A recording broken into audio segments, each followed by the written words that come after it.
Hello, today I'd like to discuss mathematics, social responsibility, and the issue of war or peace.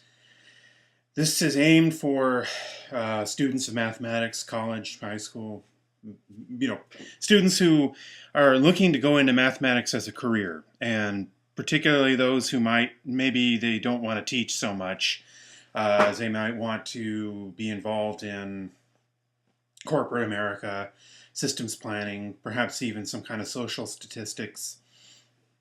The question that I'm going to ask you is, are you going to take a lesson from history in the experiences of previous mathematicians and physicists who took stands for social justice and social responsibility? In other words, not just mathematicians, of course, but physicists like Einstein, Oppenheimer, who braved, in some cases, not just disapproval, but even outright harassment on the part of the officials in many given societies to take a stand for what was right. I mean, you can throw in Andrei Sakharov, the Russian dissident.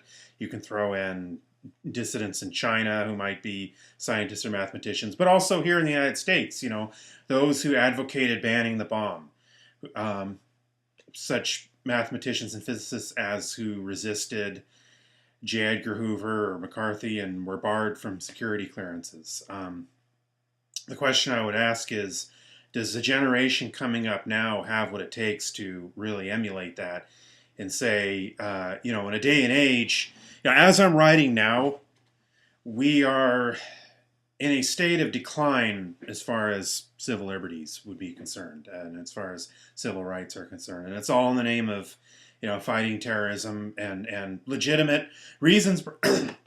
Legitimate reasons. I'm not saying that fighting terrorism is anything less than legitimate, but I think that sometimes, like anti-communism, like all sorts of antis, that can be used as a pretext for seizing state control over aspects of our lives. I mean, anything can be used as a pretext for that, and in any kind of, and on the other end of the spectrum, you could also argue that as much as I'm staunchly in favor of saving the environment, I have been.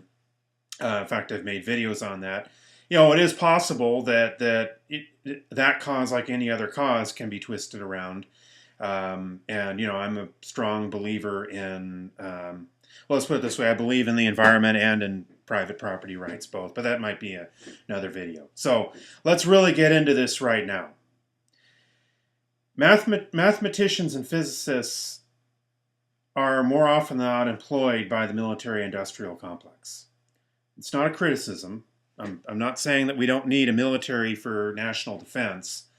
I'm not saying that that's anything less than honorable. However, here's the problem, and that is the military-industrial complex will often create threats that are exaggerated, or sometimes they even arm both sides. There's that old situation of, well, we need to keep the conflict going here so that everybody's afraid on both sides and we don't have peace. Why? Well, what do we have in the world? We have strife. We have all sorts of civil wars in Africa that were raging during the 90s. Some are still going on. Actually, they've erupted again in the Ivory Coast.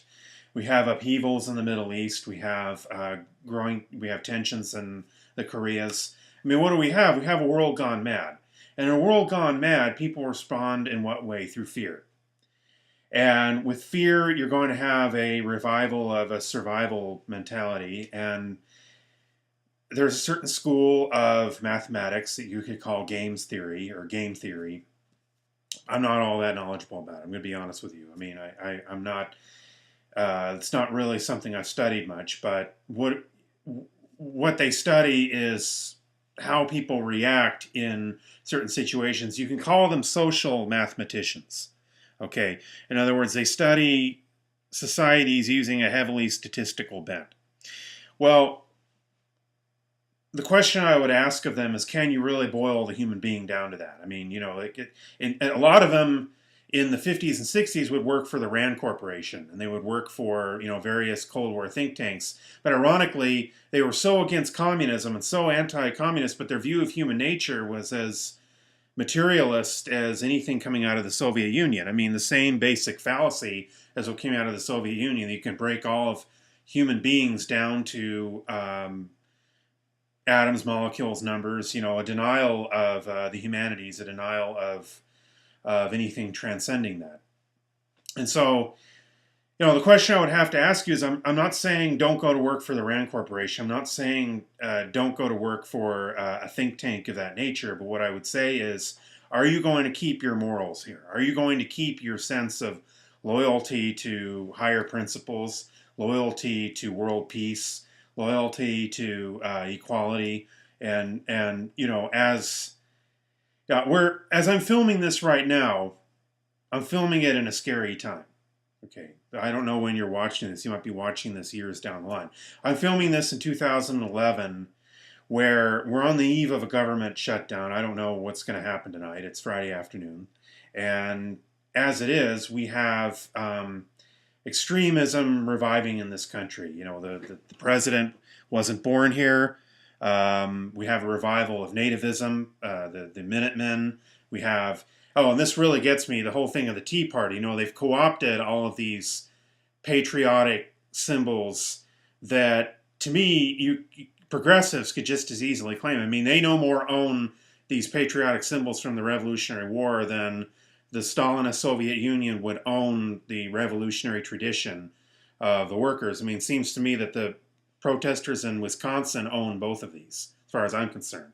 I mean, they're the true patriotic heroes. They're the true, you know, I don't cede a tyranny of the Stalinist model the right to co-opt the symbols of radicalism, and I don't concede the Tea Party the right to co-opt the symbols of, you know, America. And then you have, oddly, the very Supreme Court that has eroded so many of our rights has then afforded rights to some of the most bizarre groups. I mean, you have these gang stalkers going around protesting funerals, you know, spewing hate, and they have Supreme Court protection, and yet the ordinary citizen doesn't. So I mean, you know, that to me is completely abhorrent, and you have civil liberties groups who are backing that too, failing to make a distinction between real political protest and personal stalking of people. I mean, it just, you know, I don't understand where their brains are. But, you know, we're living in very scary times where corporate rule is becoming more and more overt,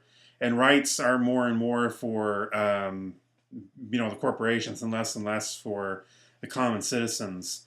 And you're going to have to make a decision, you personally, who are going to be going into math and or science, you're going to have to make a decision as to where your moral compass lies. Because the great scientists before you had to make that very same decision. You know, Heisenberg had to make the decision, is he going to support the Nazis and help build them the bomb or not? Einstein had to make the same decision about the atomic bomb. Very hard decision. You know, and he made the decision that he made to support it initially, and then, you know, to try to work against it. Same with Oppenheimer.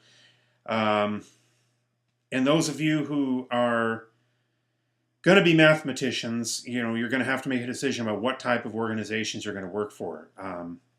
If you do go to work for someplace like the Rand Corporation, then try to be a voice of reason, or let's say maybe something even further out there than that, some kind of well, no, don't go to work for any neoconservative organization, please. But I mean, if you do go to work for some right-leaning think tank, then at least try to be a moderating voice. At least try to advocate for some kind of world peace. You know, I consider it my mission on this YouTube channel, Continuum Hypothesis is True, to try to, you know, it's a little bit of a gonzo channel. It's a little bit of what comes out of my mouth, and I concede that it isn't very focused, but I consider it my purpose here to explore the truth. And sometimes exploring the truth isn't just exploring the math or the science or the philosophy. Sometimes it's exploring morality and ethics.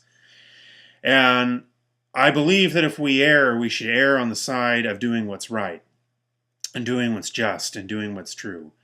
So on that note, I'm going to leave you with this question. As you people who are younger than I am plot out your life's path, what choices are you going to make? Think about it. Thank you.